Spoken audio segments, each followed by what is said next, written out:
அனைத்து தமிழ் உறவுகளுக்கும் வணக்கம். இன்னைக்கு செய்தி பார்த்தீங்கன்னா, பகுஜன் சமாஜ் கட்சி மாநில தலைவர் திரு ஆம்சங் அவர்கள் கடந்த 2 தினங்களுக்கு முன்னாடி படுகொலை செய்யப்பட்டார். அவரது கொலைக்கு பழிவாங்கும் நோக்கம்னு சொல்லப்படுது. இதுவரை போலீஸ் தரப்புல கிட்டத்தட்ட 11 பேரை கைது பண்ணியிருக்காங்க. அவர்கள் ஆற்காடு பகுதியைச் சேர்ந்த சுரேஷ் கும்பல்னு தெரிய வருது.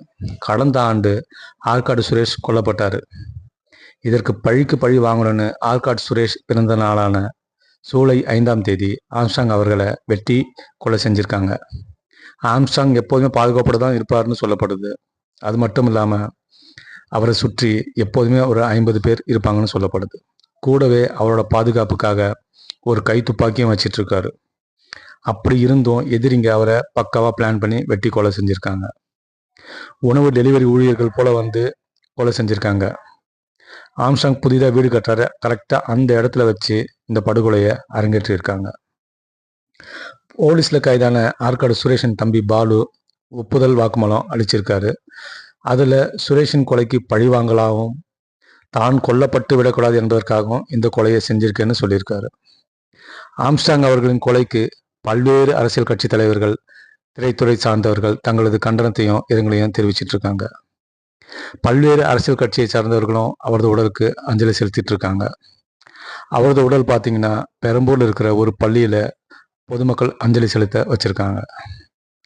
பகுஜன் சமாஜ் கட்சியின் அகில இந்திய தலைவர் மாயாவதி அவர்கள் காலையில் வந்து அஞ்சலி செலுத்தினாங்க. அவரது குடும்பத்துக்கும் கட்சி உறுப்பினர்களுக்கும் ஆறுதல் சொன்னாங்க. மேலும் இந்த கொலை சம்பந்தமாக சிபிஐ விசாரணை வேணும்னு கேட்டிருக்காங்க.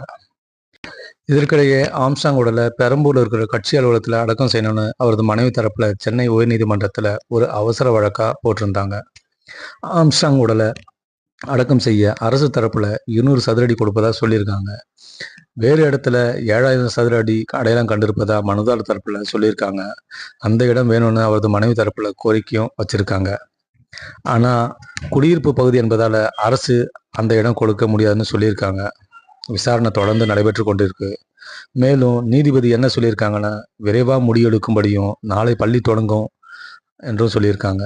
இப்போதைக்கு அரசு ஒதுக்கும் இடத்துல அடக்கம் செய்யுங்க, பிறகு வேற இடத்துல மணிமண்டபம் கட்டி கொடுக்கும்படியும் சொல்லியிருக்காங்க. முடிவாக பார்த்தீங்கன்னா, திருவள்ளூர் மாவட்டம் செங்குன்றம் அருகே உள்ள பொத்தூர் அதில் ஆம்ஸ்ட்ராங் அவர்களின் உடல் அடக்கம் செய்ய முடிவு செய்யப்பட்டிருக்கு. அவரது இறுதி ஊர்வலமும் தொடங்கிடுச்சு. பெரம்பூர்லேருந்து சுமார் 20 கிலோமீட்டர் தூரம் இருக்குது பொத்தூர். கட்சி தொண்டர்கள், சொந்த பந்தங்கள் மற்றும் பொதுமக்கள் இந்த இறுதி ஊர்வலத்தில் கலந்திருக்காங்க. ஆம்ஸ்ட்ராங் அவர்களின் ஆன்ம சாந்தி அடைய இறைவனை வேண்டுவோம். நன்றி, வணக்கம்.